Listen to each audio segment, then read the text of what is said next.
Welcome to the Spa Girls podcast. Each week we bring you the best self-publishing tips, tools, and resources for authors. I'm Shah Barrett.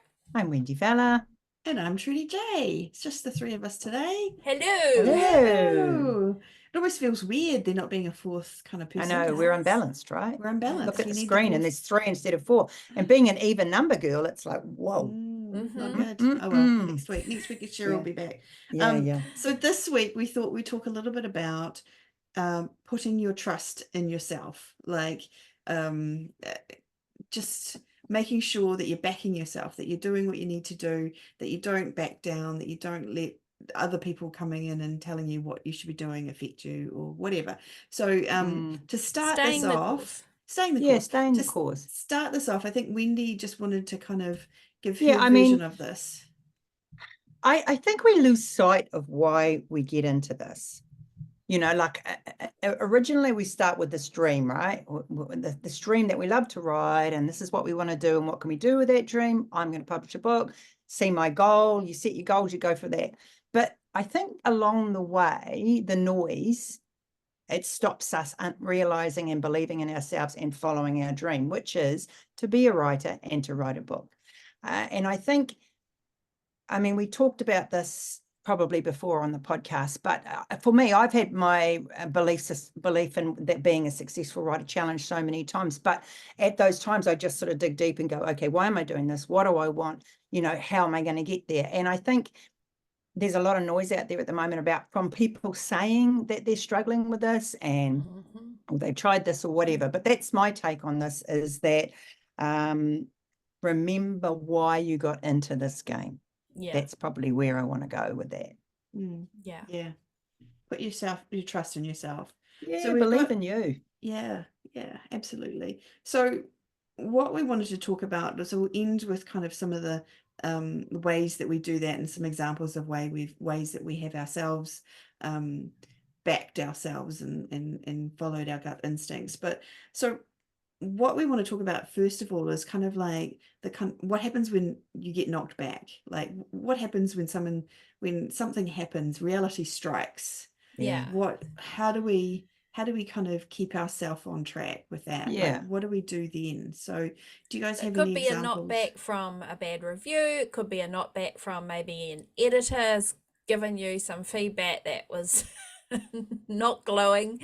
It could be, I don't know, even just like somebody a else fellow makes colleague or a family member, a passing comment like, oh, you know, maybe this just isn't for you. You know, and how many romance writers have heard heard at a family function, when are you going to write a real book? I mean, exactly. I would hope that's gone by the wayside, but I suspect it hasn't. Yeah, I think you've got to, and that the thing is, if you're talking to someone, this is another thing that I always find quite a challenge. You want to talk about what you do, but if you put yourself out and talk about what you do, chances are you're going to get pushback because people don't get it, because writers are not just a dime a dozen, right? So if you put yourself out there and you get the pushback, you have to take it, but you have to understand that they're coming from their point of view, not yours. So the self-doubts don't need to start kicking, that sort of thing. Because I think for me, doubts are my biggest creativity blocker and my biggest negative towards my goal, you know, achieving my goal. So that's sort of where I go with that. And we've all had plenty of knocks, but it's learning to handle them and having the process in place to be able to sort of fight your way out of them. You know, and I think having a couple of phrases in the toolkit too, when somebody is that rude, I mean, or you get the opposite, which is where everybody thinks you're going to make 50 Shades of Grey or Twilight kind of money. Like it's often one of the two extremes, you know. I think you can give, depending on how close you are to the person, you can give them some grace because for their ignorance, or you can have a couple of witty retorts up in your arsenal. Yeah. One thing I like to think of, if we're talking about, like, not even a witty retort, it's when someone says something like that to you, it says more about them than you. So if it is something where, I mean, it depends, but if someone's saying to you, oh, you know, why don't you write a real book, or why don't, you know, when are you going to stop mucking around with that writing and get a real job, or whatever, that kind of says more about their belief system and how they think the world works and what they think is reality than it needs to about anything to do with, it's not really about you, it's about them. And so because they don't, because they don't see, they don't understand it, and they see you doing something different and perhaps rising up above what their expectations of you are. Yeah. Or even maybe there's a little bit of jealousy there, like they wish they could do that kind of thing and they can't, so therefore they have to kind of try and draw you down, the whole tall poppy thing. But I just like that idea that it's like, actually that says more about them than you. Like this is them. This has got nothing to do with you, their bad views. It's not them making some kind of eternal judgment, and they're not necessarily in the right or whatever. If the knockback is something to do with someone saying something to you, if the knockback is something more like a review, or your book's not selling like you want it to sell, or you can't put together the money to buy a cover that you want, or something like that, then that's going to be, that's a different way of dealing with something, right? Something else. Yeah, but this is just. We see people, you see people posting about reviews all the time, but you have to understand that that's again on them, not you. I mean, if your book is consistently reviewing bad, chances are there's an issue there that you need to address. But if it's not, that's what you need to look at. You need to understand that across the board, not everyone is going to love what you write. It's just a reality, right? I don't read reviews. I never have, unless, that someone emails me one. But other than that, that's on them, not you.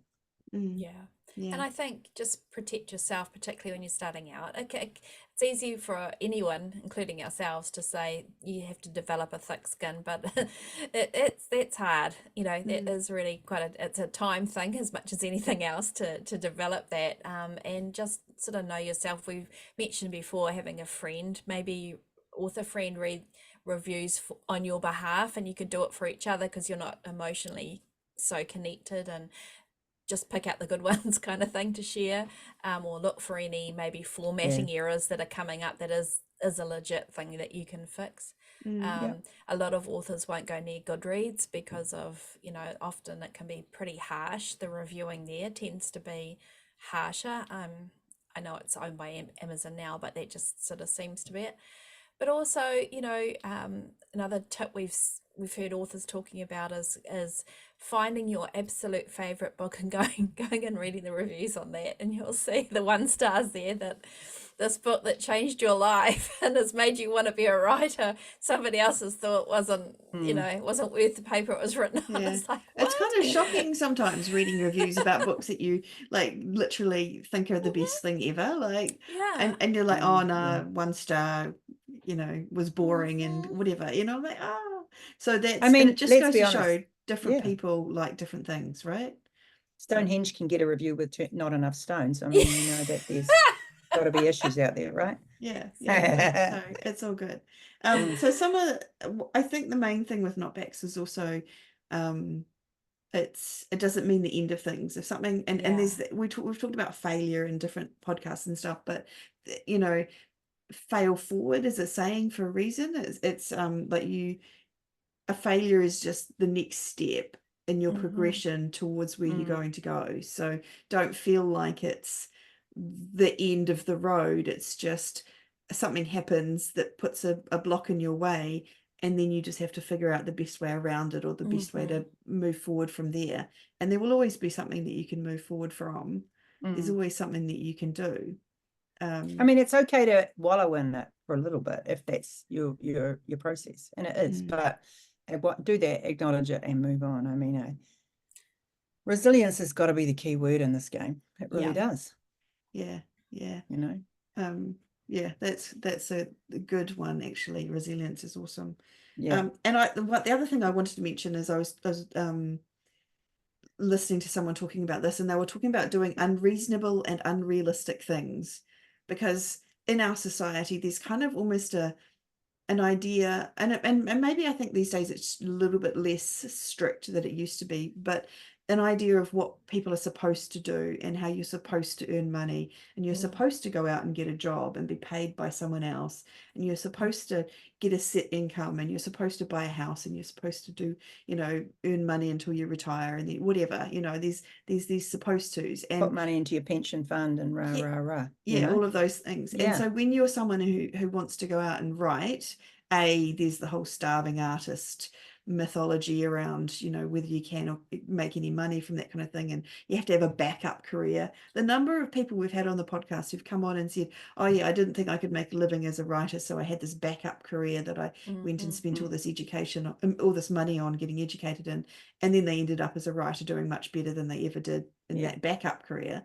Like, yeah, we've had a lot. And so don't always feel like, and this is me, like I'm talking from my perspective, I felt like being a writer was maybe unrealistic or unreasonable, like that was something that we're not supposed to go and do, that we're not allowed to go and do almost. And so just the very fact of doing what we're doing is almost like bucking the trend. So you almost have that in the background as kind of like a low hum of like, oh, maybe I'm not supposed to be doing this, and maybe and you just have to. So you're already starting on a back step. Yeah. So like maybe it's a much better thing. Like Amanda Francis says this, she's my guru of the moment, and she talks about people who have practical realistic dreams have practical realistic lives, and people who have amazing dreams full of fun and excitement have amazing fun and exciting lives, because you kind of get what you expect and what you create yourself. So what I'm trying to say is that don't let people come in and tell you that it's not realistic or not reasonable to want to be a writer, because it is. And we have many examples. Exactly. And for anyone, here's the thing too. Yeah. Because across the board, this game is not about being highly educated. It's not about, the skill set you bring into this is creativity and the ability to write a book. Right? Yeah. So it's probably one of the few careers that that actually allows you to do that from any angle. I think it's also one of the few. I mean, we've said it before, but I'm going to say it again. You're actually starting a small business when you're a writer. If you're writing for income, it's a small business, whether or not you want it as a full-time or part-time, or full-time equivalent income or not. But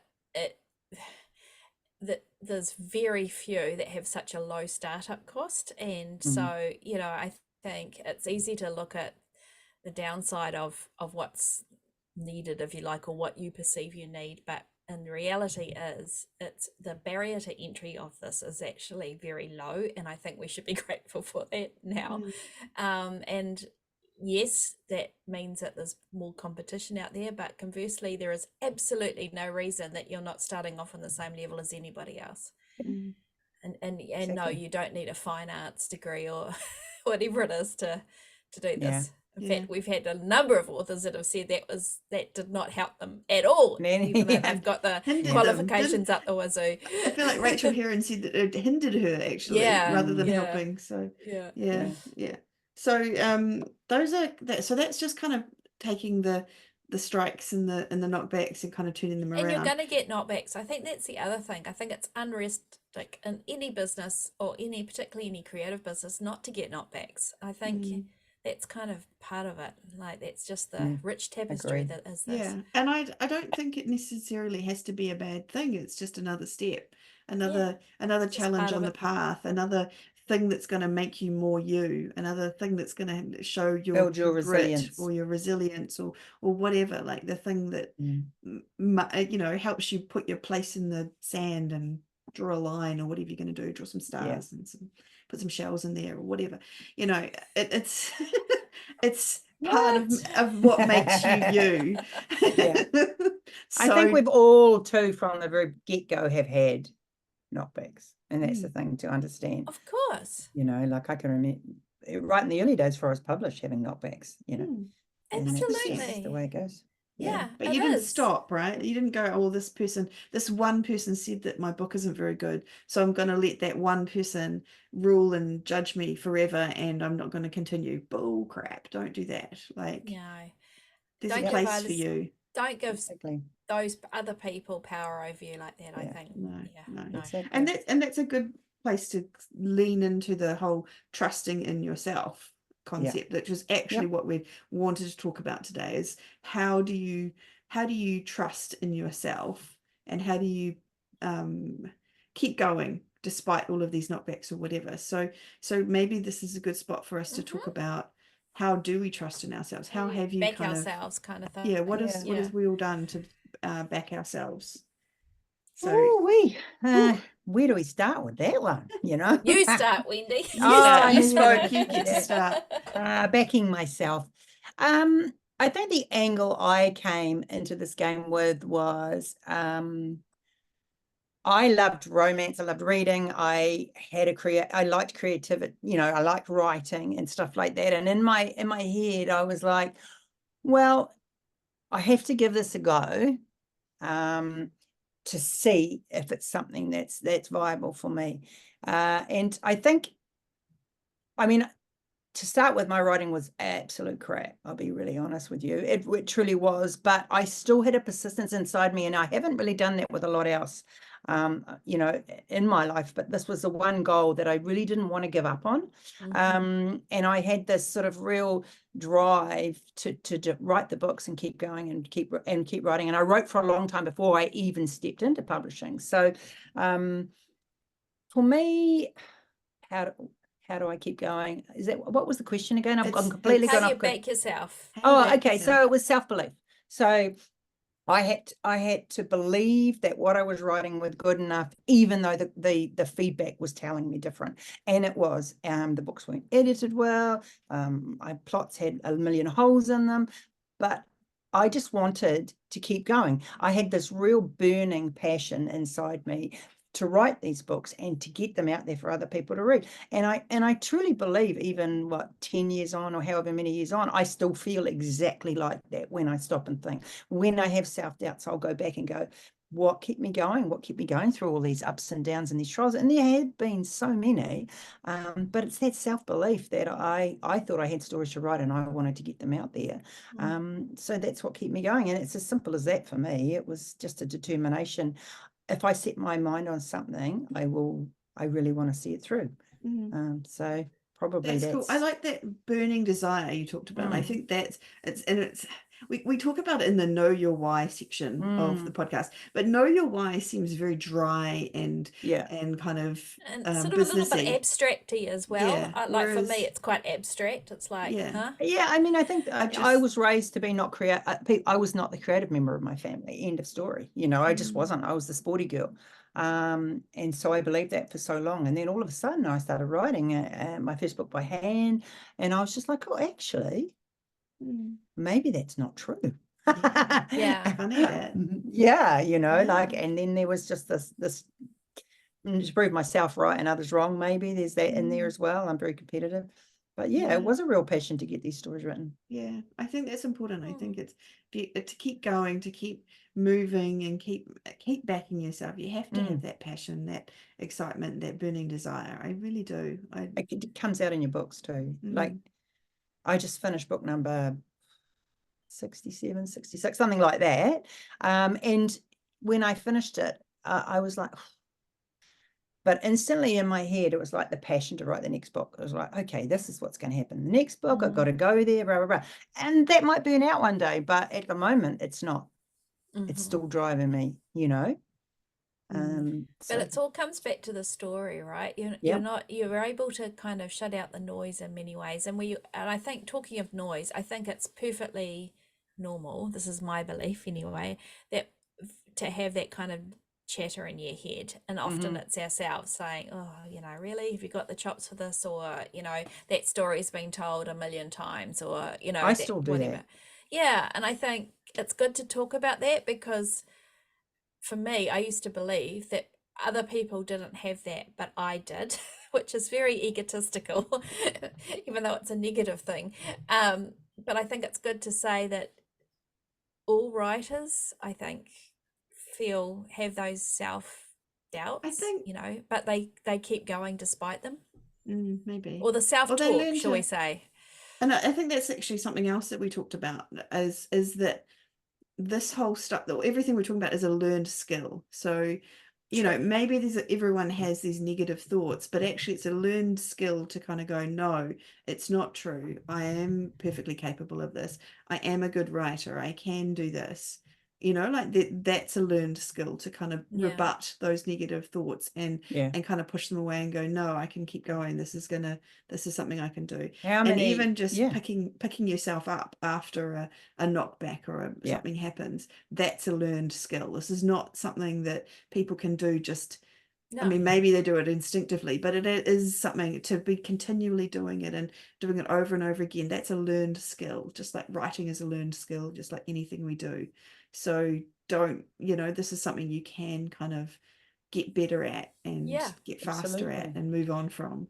Yeah. And how many people in the professional sporting world have stopped because they doubted themselves? How many writers who are good writers have stopped because they doubted themselves?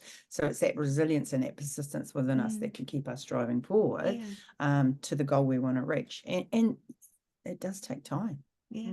And I don't think, you know, it's always the most talented, those natural, I don't even know if I believe in naturally talented, but just it's not always the most naturally talented sportsman, writer, whatever, who makes it to the top. I firmly believe it's the most resilient person, the one who Totally, kept going 100%. despite all the crap that happened, all the terrible whatevers, the things that they had to get over.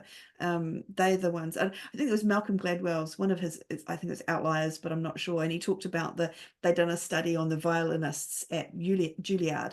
I don't know if that's the correct saying way you say that name, but and it was, they took the kids from the beginning, and it was they knew the ones that were naturally talented, who had all the skills, and then they knew the ones who weren't as talented, but whatever, they were there, they'd made it to Juilliard, and they looked at them over the course of their time there, and the ones that were naturally talented weren't necessarily the ones that did the best, because the ones that worked harder and did their 10,000 hours and spent more time and actually put the effort in were able to overtake the ones that had the talent, the natural talent, because they leaned on their talent and didn't actually put in the learn and grow. They didn't put in the effort, and they didn't get better. So they stayed the same, where the other people put in that effort and move forward. And so natural talent, right? It's almost a hindrance sometimes. Yeah. You know, it's because you I don't see it, learn you to see it be in resilient. athletes all the time. Kids often that are see it in brilliant at a young age, and you never do anything else because it's Yeah. always been easy for them, you know.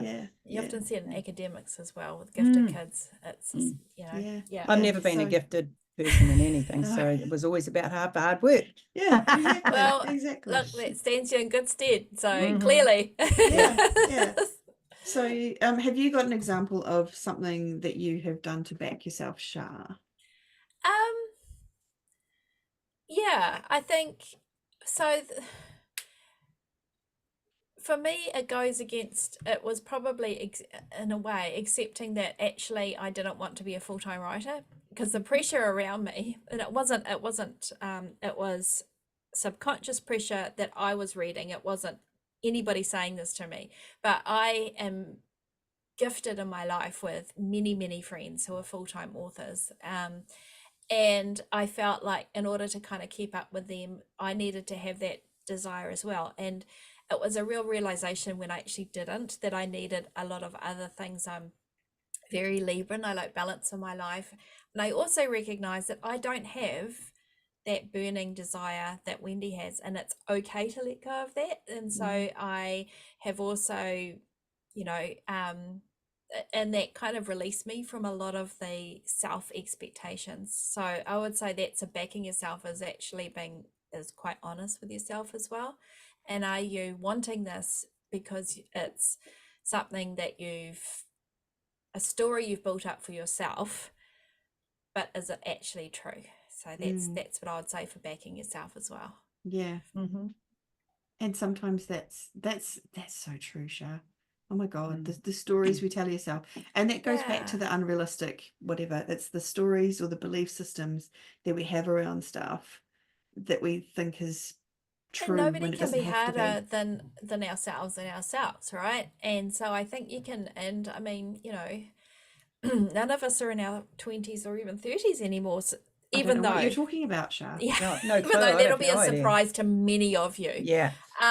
But boy, you can say that story for 50 years real easy. And then it's only when you actually suddenly think, hang on a sec. And sometimes I think it's actually a way of backing yourself. It's actually checking in with yourself and, you know, am I just repeating patterns or repeating this thing? Like, I think it's good to review what you're wanting. Yeah. I mean, I still love writing. I still love my writing community. But it just freed me up so much to have fun rather than to put this effort. And I think the other part of it is backing myself. Like, I lead a fairly unconventional, like, I've always been involved in self-employment, like pretty much, well, certainly for the last 30 years anyway. And that's pretty unconventional in and of itself. So I think that also gives me an understanding of the author world as well. And I mean, I think authors get it a little bit more, and people questioning, really, you're going to be a full-time writer? But like, honestly, anybody that's self-employed will have had that, oh man, you're so lucky you can take holidays whenever you want. Well, yeah, nobody, you got no boss to call in and get sick leave for, or, you know, Yeah. paid holiday. Like, yeah, right. You know, I Yeah, think it's right. naturally for people that are outside the industry to look at something and think, oh man, they just see the good. They just see the good, or what they perceive as the bonus. So, Yeah. you know, There try are not to take it. bonuses to, you know, to whatever we It's do, an and enormous bonus, negatives. and but it comes with a price. And I think that's the other thing in terms of backing yourself. Recognize that everything comes with a price, whether it's time, money, or criticism, or everything. There's a payment for everything, but that's not a bad thing. It's an exchange. Yeah. They call, yeah, you know, you might have to give one thing up, but you get something better, you know? Yeah, Like, that's absolutely. You the way it can't do it goes. all. Yeah. You have to figure out what your priorities are, and part of that Mm. is knowing what your burning desire is to be or have or do, you know? Exactly. Yeah. So my one was kind of a little bit similar, actually, not the same as your Shah, but in a similar vein, as having to kind of give up this whole, like we talk about in the podcast all the time, like, you know, writing to market, or writing, you know, going and researching the genre and knowing all about your genre and writing to the conventions of the genre and knowing what's going to be people, you know, reader expectations and all of that. And I've spent a lot of time doing all of that, and I think it drained a little bit of the joy of writing out of it for me. And I got to a point a few years ago where I considered giving up, actually. Like, I wasn't really enjoying it, and it felt hard, and and I was like, why am I doing this if this is not fun? This is not something I want to do. And so I had to kind of, and actually I had a session with Becca Syme, and then she said out of that and this is my understanding of it, I could be butchering the whole thing, but she said that I fell into the trailblazer archetype. And part of the trailblazer archetype is that you don't really like to fall into those kind of neat little categories, that you want to be off there writing all the weird and crazy, wonderful things that you want to write, which means that your career isn't going to be a nice, neat, step up Yeah. going, but it's going to be like maybe one book will take off and the next book will bomb, and another book will take, you know, like, it's not going to be. And she was saying to me, are you okay with that? Because she, you know, clearly that's against the whole, you know, thing of expectation around what we do. You kind of want to get incrementally better and whatever. And I had to sort of go, actually, I don't mind that. That's okay, as long as I have this hope, this belief that there is going to be something that's going to take off at some point based on all my hard work. And so that is what I've been doing more of. I've been just writing the books that I want to write. I mean, I'm still trying to keep them within the bounds of things, but just letting myself go a little bit more, and not being so hemmed in and tied down to kind of the constructions of the, you know, the genres or whatever. And I just finished writing, and I had, so Dragon series that I wrote, and I had 4 books in that series, and I hadn't written the 5th one. And I felt like I'd written myself into a corner, actually, and I struggled to write it, and I didn't write it. I think the last book in that series was sort of out maybe 5 years ago now. Like, now that we're in 2024, oh my God. But it was pre-COVID, you know, like pre-everything, pre the whatevers. And I just finished it, and I'm about to launch that book this month. And I love that book, and I think it's one of my better books that I've ever written. And I fixed, you know, like, there were all these things that I thought were going to be a problem, and they weren't. They become part of the solution, you know, like, all these things happened, and it just was because I let it go a little and just wrote what I wanted to write, and let it flow and let the chips fall where they may. Is it chips that fall where they may? I don't even know. I don't know that saying. So, Sorry. yeah. So Oh, I no, just I've heard it. Yeah, I think that's it. yeah. So I just feel like that was backing myself. I had to kind of go, it's okay. Maybe this book won't sell millions of copies. Maybe this book won't fall into exactly the genre it's supposed to fall into. And that's okay, because this is a book that I wanted to write. I enjoyed writing it, and I think it's a good story. And and it actually takes a lot to kind of sit there and say that. Like, already part of me is going, oh, but what? And you But just that's have to who go, you no. are. Yeah. You're But I always a just, what if girl. yeah, You and I always don't think will that's a be. good positive thing, actually. Like, I think it's fine. It's who you are. It's embrace who you are, like yeah. you're a what if girl, and that's okay. What if the next best thing suits me, or what if I need to Yeah. read this book? That's you, and that you just have to embrace that, Yeah. Yeah, maybe. Just before we I'm finish talking about backing yourself, I just wanted to say something else that sort of occurred to me as I was listening to you both talk, was also, I think it's good to normalize feeling awkward about when you back yourself as well. It's not going to be this kind of come to, person the moment. heavens have opened, you got these golden rays of awareness that have I just want fallen to upon say you. that there was a rainbow over my house yesterday, full rainbow. Oh, there you So go. actually, there Yeah, are rainbows. I'm going to and talk they're about outside of signs a bit gold. later on, but I'm a big please rainbow. don't. Yeah. But I think it's normal to feel awkward when you're trying new things, or even when you're backing yourself, you can still feel awkward, and I think it's even as normal. adults, right? Absolutely. I mean, if don't confuse lack of awkwardness for not following through. Yeah, I agree. And even the people who look like they think they're confident and are all these amazing things might not be on the inside. So don't assume that everyone else knows what they're doing and you're I've the got a only quote one. about that. Faking it till you make it. Yeah, absolutely. And we don't mean lying, but we just mean just sort of acting as if. And I think like it's a personal thing. Believing. Like, I mean, for me, I think my biggest, oh, sorry, Shay, you were going to have a quote. I was just going to do this quote, which I think just is perfect. It says, the more perfect a person appears on the outside, the more demons they have on the inside, which I believe was that's Freud. true. But it's so true, especially online. And I think that it's very easy to look at authors that are in your genre that are super successful, and you see the highlight reel online, and you don't know the doubt that they've had, and the things that they've worked through, and the advertising that campaigns that haven't worked for them, and all of that kind of stuff, because usually we don't talk about that, and nor should we actually. But I think just don't, like you said, don't assume that it's you're the only one that hasn't been granted this, the magic genie or the magic lamp or whatever. Yeah. I mean, if I think for me with backing myself, it would be moving away from traditional publishing into self-publishing. If I was being honest, it's a huge one. It's probably a little bit different story from you guys, but that was it for me. I just thought that was it. I was going to be traditionally published, and then they didn't want me anymore, and it was like a massive leap of faith for me to turn around and learn this business I knew nothing about. I mean, I wasn't even very good at computers, if I'm incredibly honest with you.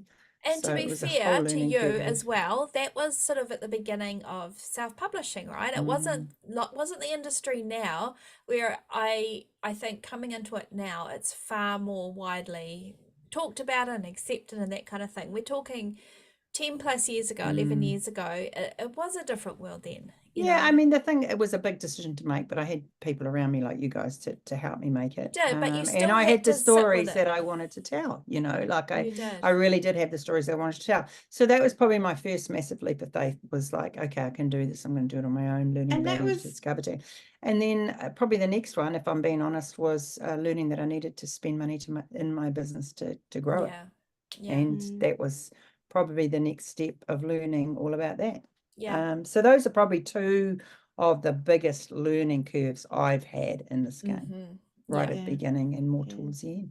And Yeah. I want to be really clear about that at the beginning, because we were both there, obviously, Shara and I, and watching that you go through that. That was a massive disappointment for you when that traditional publisher didn't take, and you offered them like 5 different stories and they rejected all of them, and that was hard. That After was, having published my first yeah, book they with them. published the Yeah. first one and then they didn't like any of the others, and Yeah. that was not easy for you to go through. That was a difficult situation. No, And you managed to just kind of pick yourself up and go, okay, I'm going to self-publish. I'm going to move. And that has turned out to be, I feel like, the a best. Yeah. far better decision That than book if doesn't. those. That book hasn't earned anywhere near out as what my first one, second one I published the same year.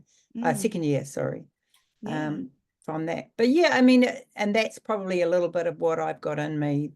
That is dogged determination. That if to stay on task should, and while you guys probably think I'm very black and white and I don't like to learn a whole lot and that keeps me on track. Yeah. If I moved off track and started taking courses and doing books, I mean, I have done them, don't get me wrong. I think there's a place for them, and when I need to learn, I will learn. But what I'm saying is, for me to keep focus, I have to be heading in one direction. I think of you as an athlete. I do. I still think of you as that just long don't look distance. at me. I think of you as a long distance runner. Yeah. Honestly, I do. I think sometimes, yes, you would take the water from the water station, but you keep going. Yeah, Trudy I mean, and I think are in the stands no, you Googling both how to. no, that's not true. You've both got that in you. I've seen what you do. But the ones the at thing the is, back. like, I you know, like my son has always said to me, it's the top 2 inches, Mum. From way when he first started out as a professional athlete, top 2 inches, Mum. You just gotta keep going. You got to keep driving on. Nothing, only you What can does that succeed. mean? What does the top 2 inches So, mean? in the Brain. athlete's term, right? Every professional athlete in a rugby team, so he's a rugby player, so he would turn up for training, and everyone in that environment was as fit as him and as healthy. And what made him better, what made him stronger, was the top 2 inches, and that's his brain. And his brain's telling him, I can do this. I am good enough. I can drive. I can strive. And I think for me, that's something that I've always sort of kept in the back of my head when self-doubts creep in, or someone tells me to do something that I don't think is right, or I derail or whatever. There's always that niggling voice in my head. Just keep going. Just keep driving. You've got this sort of thing. And I think that has really, really helped me to stay on task. That's just my little small mantra that I still say when things get tough, like, why are you doing this? You want it. This is great. You write a good story. So those little things just tick over in my head when the self-doubts creep in. And that's probably what has kept me on track through. And those 2 instances I sort of told you about, backing yourself. There's been a lot in between that have been real negatives and self-doubts that could have derailed me, but constant refrain, keep going, you've got this, you can do it. That was a long rant to get around where I was going, but I just think we lose sight of us and our dream constantly with the noise around us. So true. In our group, people will say things and I'm just like, that's not you saying that. That's something that has happened on the outside to make you believe that. I don't believe that's inside you and what you want or what you need to achieve or what you what your goal is. So go back to that, find that self-belief, find the reason you're doing what you're doing. I go back to it all the time. We were talking to Patricia McClin, which we'll link to in the show notes, and she said that the thing that you control, not the only, but you only control 50% of the publishing process, which is so true, which is the book. And I think that legitimately people get very knocked by the other happenings, whether their Amazon account get, all of that kind of stuff, or advertising doesn't work, they put money in, it's all that.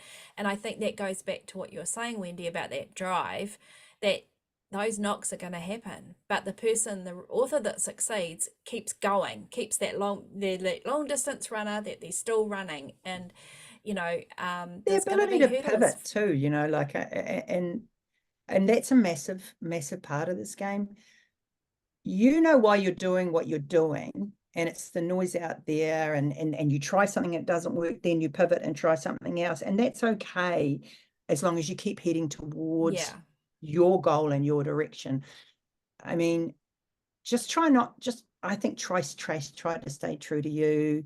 If you're someone who all that noise affects you, like just follow the few people you need, just do the course that you want, but don't overcomplicate it. Yeah, exactly. True. Exactly. So that's an interesting thing that we can move into quickly now, is talking about gut instinct. Another way people talk about it is inspiration, like getting inspirations to do or things. Intuition, yeah. So and kind of and it's, I feel like it links into what Wendy's talking about, being true to yourself and knowing what you want and staying focused on that. But also there will be ideas that come and things that you want to incorporate. And I used to get really confused when people would talk about, like, just follow your, get your, I'm trying to think of the exact words. There's a saying, but it's inspiration, let's call it. Inspired action is what it gets called. That's what it is. And I would be like, well, which is the right one to pick out of all the ideas, the hundreds of ideas that are constantly floating at me? Which one is the right one? And you have to kind of know, and that's what I find difficult about gut instinct, right? People say, follow your instinct, follow what's right for you. And so I'm going to ask you guys for your gut instinct and how it works for you in a minute. But I just wanted to say that for me, I had to kind of, because what I was doing is I'd get an idea and then I'd overthink it. And I'd be like, is this the right idea? These are the pros, these are the cons. And if I did it then that might be this and the instead of just going, gonna give it a go. So a while ago, I said to myself, what if I get an idea, I do it. Like, and it started off actually when I did a year of adventure, and it was like, if I got an idea to do something adventurous, I had to go and do it, which led me to do things like whitewater rafting. We did canyoning. We did, oh God, we did what's it called? The high wire thing. And that was horrific. I mean, but lots of different things. And I had to, every time I thought of something, I kind of was like, I have to be open to it, and I had to try it. And then I tried to do it in my business, and I had to be open to stuff and trying to do things. And I'm not necessarily as good at doing it as I would like to be, but that was how I kind of figured out and got through that gut instinct thing. I mean, are you guys more in tune with your gut instincts? Do you feel like you have a better handle on them than I did or do? Yeah, Wendy. Oh, but thanks, Shah. I mean, I've always, I think you do. Yeah. I mean, I think, I just think it's instinctive. I don't know if it's a gut instinct so much. It's an instinctive action for me to now, that's a good story, that's a plot, I'll take it. That is not going to work for me. That might work for me. Like, I still do it. I'm just like, oh, bright, shiny light, I need to go there. But I have the ability now to go, no, it doesn't feel like it's right. I'm going to back away from that. So I think it's something that I've learned, my gut instinct in this business is a natural thing. I don't know if it's in my life, but because we do get exposed to a lot of different things doing the podcast, and that's always something. Each week we end up going, oh my God, interview someone about BookBub ads, have to go and do BookBub ads. Here we go, now we've got to do Amazon ads, here we go. I get off the podcast and I message my daughter, who's my assistant, and I go, we had this amazing guest on the podcast today, and she's like, again? Question mark, what are we doing now? And that's which doesn't mean we don't listen to them, but I think it's where maybe it's that kind of internal compass, maybe, of where what works and what won't work for you. Doesn't mean that the ideas or the concepts aren't valuable, but I think it's also different things work for different people. So it has to be something that fits into your worldview, your abilities, but also your kind of what you're prepared to do. So someone who might be really good at talking to people might be better at doing interviews or in-person events. Someone who's really good at writing sales copy might be better at doing ads or something. Do you know what I mean? Like, or if it's something comes to you more intuitively or instinctively, I don't know, I think it's about the feel, right? If something's before you and you get that instant burst of elation, and it's like, man, that's me, I'm so there, for me, it's that if I get something and I don't get that, if something's presented for me, would you like to do this? Would you like to be part of an anthology? Would you like to, whatever, if something comes across my desk and I don't think instantly, man, that's me. I'm all over that. I'm sort of there. That's when I second guess myself and I go with the gut instinct more and go, okay, well, why don't I want to do this? What's the issue here? Rah, rah, rah. But I know instantly with the leap of excitement whether it's going to be a go for me or not. It's cool. So you actually feel it as a physical, sensation. That's really I think strong. That's good. you have to teach yourself to feel those physical sensations. Yes, you do. Like I remember noticing them. Like I've talked over this over the years, and it was like when you feel anxious, for me it's in my chest. When I feel excitement, it's often in my stomach, like or you get breathless, or you do, certain things happen. So you have to kind of, that's another way to kind of go, am I feeling, you can see, what's going on? My body's telling me something's not right. Yeah. So what do you because one thing that I am interested in is the idea of resisting, right? So you say, Wendy, I check my first instinct on something, and then that's often the right instinct, like that first initial excitement or not. What if you kind of set up and your first instinct is resistance to anything that's different or new? Do we think, which I think is actually really normal. It's almost a default setting for many of us, is resistance to anything, because I think our brain naturally wants to keep us safe, and very often that manifests in resistance to doing anything new, or it's what our brain perceives as danger, which might be simply writing a different subgenre or whatever, but it's a danger. It's like the mammoth is coming, or no, maybe not the woolly mammoth, but the saber-toothed tiger. It still perceives it as that. So it's different people have different reactions though. Like, for example, my husband, he's very much if something happens, if we're like, oh, should we do this thing, he's like, no, straight away. That's his, and I'm like, oh no, let's do it. Like my instinctive is, and then it's almost like we switch. And and then over time I can convince him to and change his no to a yes. And then over time my, oh my God, let's do it, becomes a no. It's kind of like we kind of, so between the two of us, we can kind of find a happy medium. Hopefully happy medium. But so maybe there's a solution there, which is actually talking it through with somebody else that possibly has a different I mean, I'm a massive talker through of things. If that's just the way I am. I need to I'll say to my husband, what do you think about this? And he's like, got no clue what I'm talking about, but he's like, well, and he'll give it his best shot. And then but he's a real straight shooter, he's like, he's a yes or no man, which is great when you do waver a bit. I think we're often taught that, to be very practical, and I think women particularly, our gut instinct is dampened down. I'm hoping that with the sort of the surge of creative economy, that's it's more recognized that it's probably your most valuable tool I think you can have as a creative person. And I would say for me, it's something I've really developed. Maybe it's the wise woman years or the croon years, but in order to really listen to your gut instinct, there needs to be silence. And how often in our lives are we in a place where there is actually silence? Very, very rarely. I know myself, if I'm standing in a line somewhere waiting for coffee, I reach for my phone because God forbid I just stand there staring into space. It's those kind of things. The world is so noisy for all of us. So I think it's really important to even spend 10 minutes. So I do 10 minutes a day meditation. That's all I do, is just, and that really helps. I think really the negativity too, right? Getting rid of the negativity. And I mean, there's a lot of negativity out there. There is, and I'm not shutting sure that that you out, can that ever mutes get the rid creative of it. process It's too. just, it is. And so I think silence, being in nature, I'm a big one in signs. I'm a massive person. I really believe in developing one's intuition and all that, but I won't get into the sort of the woo-woo side of it. But I think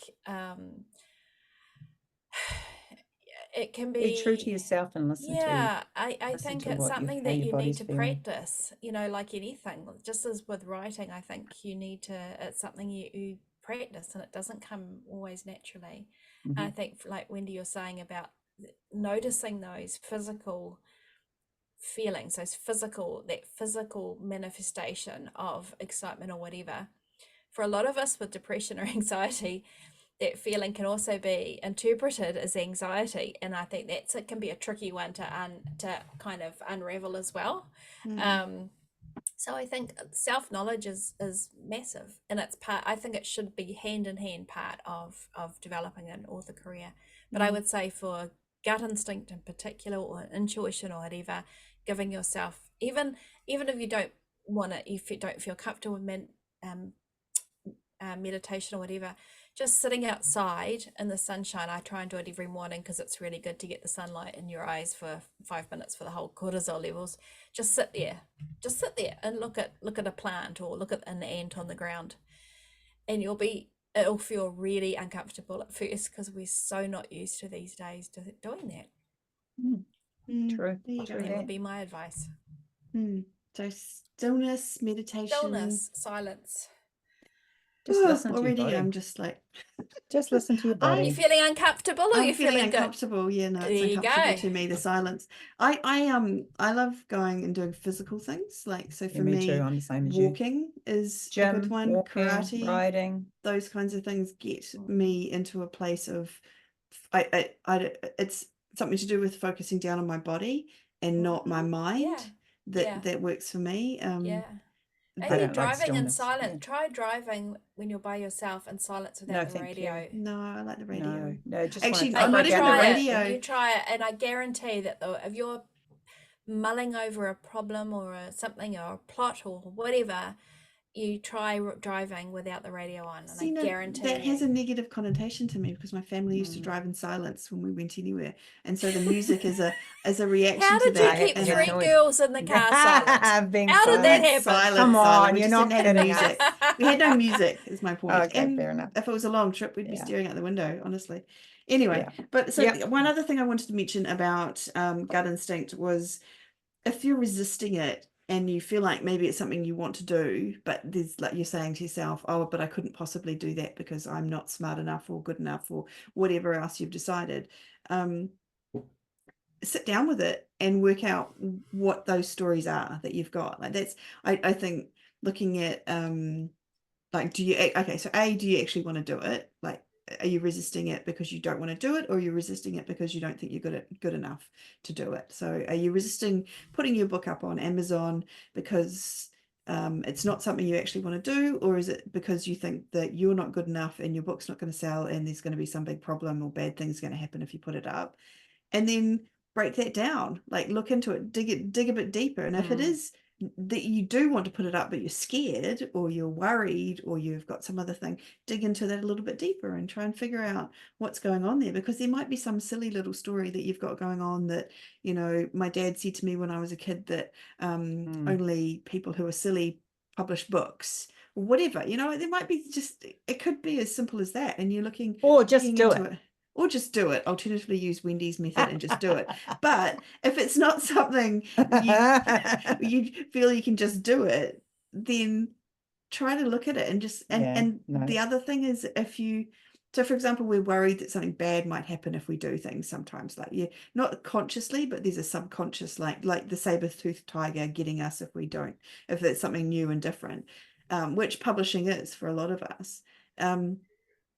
Take a step back. I can't remember where I was going with that. If it's something new and different, stop and go, what if I didn't do it? What if I stayed doing exactly what I was doing? I didn't publish this book. I didn't follow my dreams. I just stayed in my little box over here, kept doing my work. Would you regret it, A? And would anything be different? Like, is publishing the book and having it fail any different from not publishing the book and never giving it a try? Like, imagine if you succeed. I often use the what's the worst thing that could happen scenario, which sounds more negative than it actually is, but I think in many ways for me it's a comfort going through the worst thing that could happen. So I publish that book and it falls like a stone in the sea and nobody knows it's there. So what? Nobody knows it's there. Yeah. I'm the other way. I'm not like, that bad. What's the best thing can happen? Yeah. Exactly. But I That think could. it's good to go over both, Absolutely. because I do But you think must do the we best thing can as have well. the fear of Mm. the unknown and you can build it huge. Whereas Yeah. if you actually identify what the fear is, then like Trudy was saying, then it And does often the fear is actually dissipates it. very similar to Mm. what would happen if you don't do it. Do you know what I mean? Like the Mm. fear is, oh my God, what if it's a failure and I don't get anything and no one sees it? Well, no one's going to see it if you don't do it. You know, like it's not And the thing is, no one said this was going to be easy, and it's not, right? The easy is going into a 9-to-5 job where you sit down at your desk and do your stuff and then leave. And I'm just not saying, I'm not saying that in a light way. This is not an easy game, but it's incredibly rewarding. And if you ask any successful author, they would say they've had knocks, they've had so many kickbacks, things gone wrong, but through perseverance, they've got to where they are. I mean, it's not conceivable to say this is going to be a walk in the park, but what it is, it's going to be something that is yours and your dream, which you are going to pursue and get it to where you want to go. But so if you give up on it, in a few years, you'll look back and go, well, why didn't I keep that going? What stopped me from going? You know, and whilst there are knockbacks, there are also going to be moments of joy. Yeah, there are going to be joy. moments of like, wow, this is the most amazing thing that I've ever done. I'm proud of myself. I can't believe that I actually put these books up there, and this book that I'm holding in my hands is a product of everything that I have done, and that is a moment. You know, that is something you should be proud of. Holding on to your self-belief and just forging ahead, and being true to yourself, because if you have that dream, you need to make it a reality, or it's always going to be niggling away at you. Yeah, so true. 100%. And I also think that if you're listening to this podcast and other podcasts and you're researching this space, if you're doing that, then this is something that you want to do. Yeah, and you can do it. So go do it. Go do it. Good one to end on, actually. Yes, I think that's us. I think that's where we want to be. Go do that. Write that book. Publish that book. Get it done. So if you want to find out more about topics to do with self-publishing, Shah, where can we be found? Go to spargirlspodcast.com. Join us in our community on Patreon at patreon.com/spargirlspodcast. And if you would like to watch us chatting away here, go to our YouTube channel at Spargirls Podcast. So that is fantastic. So thank you to everyone who's listened to us this week for this episode of the Spargirls Podcast. We had fun bringing it to you and chatting about what's motivating us and how we keep going. And we hope you'll come again next week for another episode with us. But for now, farewell. Bye. Bye.